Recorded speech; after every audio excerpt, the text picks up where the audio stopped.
Hi there, welcome to my shop. My name is Freddie Gabersack, and this is the fourth part in refinishing a Gibson ES335. So far we put on the color coats, and I've got 2 coats of clear lacquer.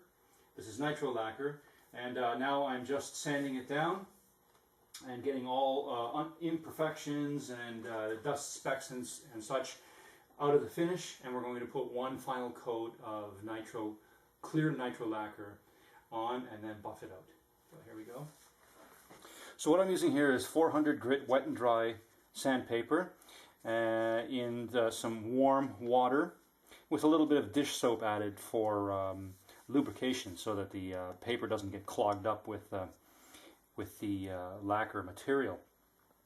And I've also got this foam rubber backing pad, which is important because you want to be able to adhere to the contours of this arched top.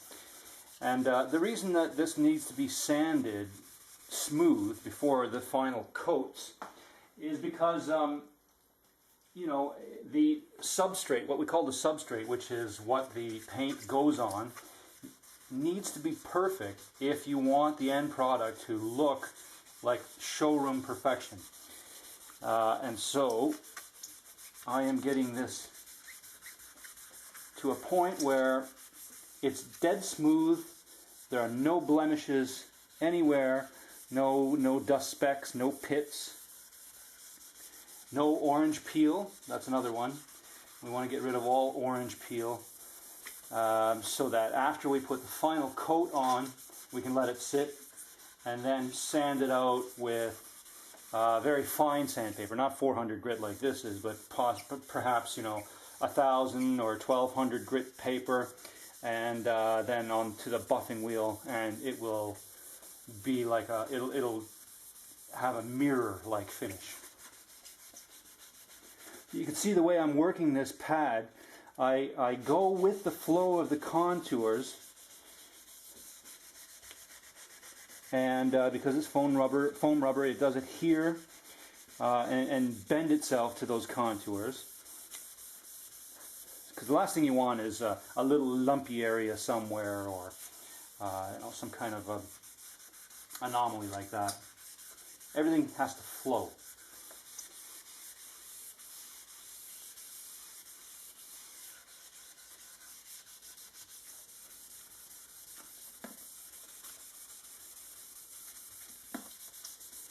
Alright, let's see what that looks like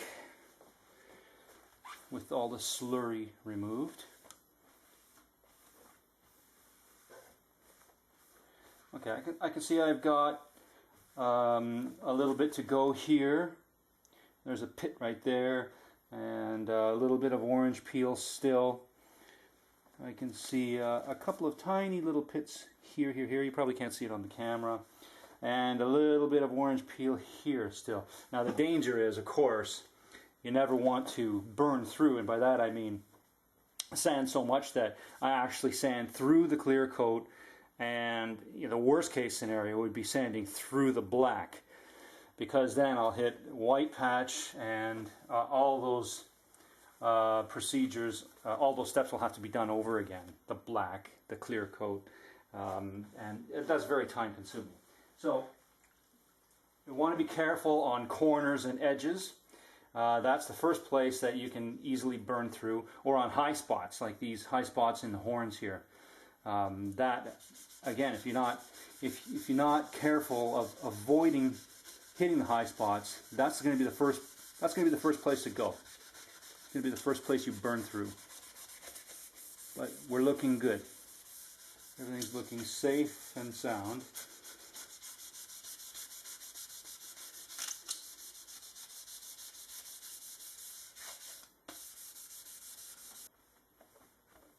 Yeah, we're just about there.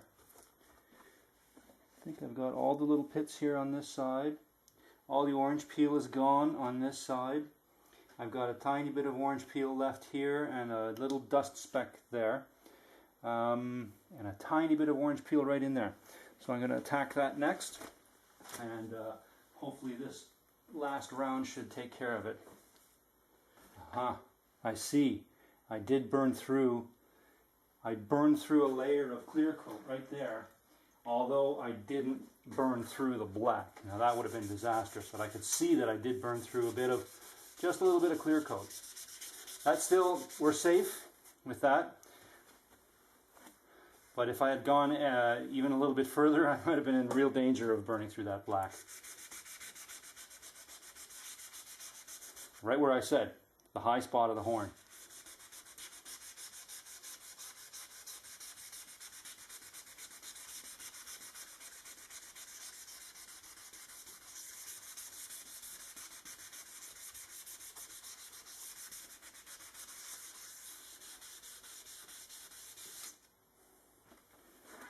All right, let's see.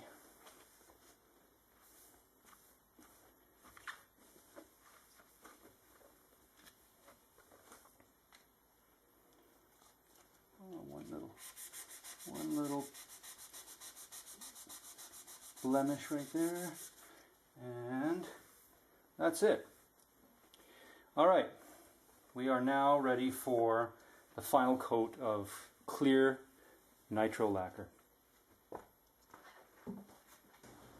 All right, so this is it. This is going to be the final coat of clear nitro lacquer.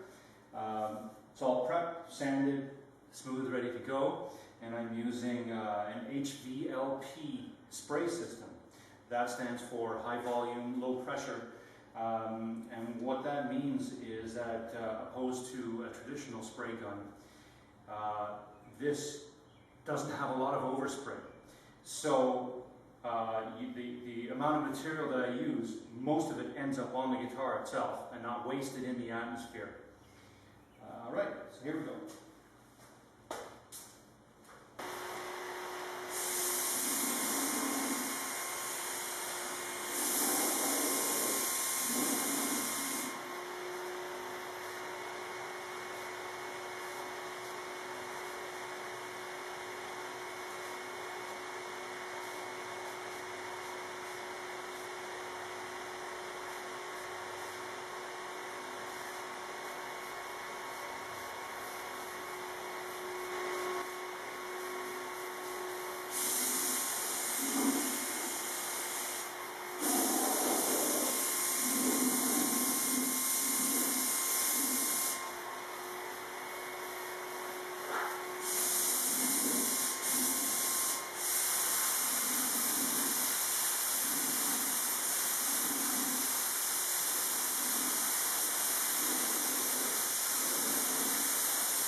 And here it is, the finished guitar.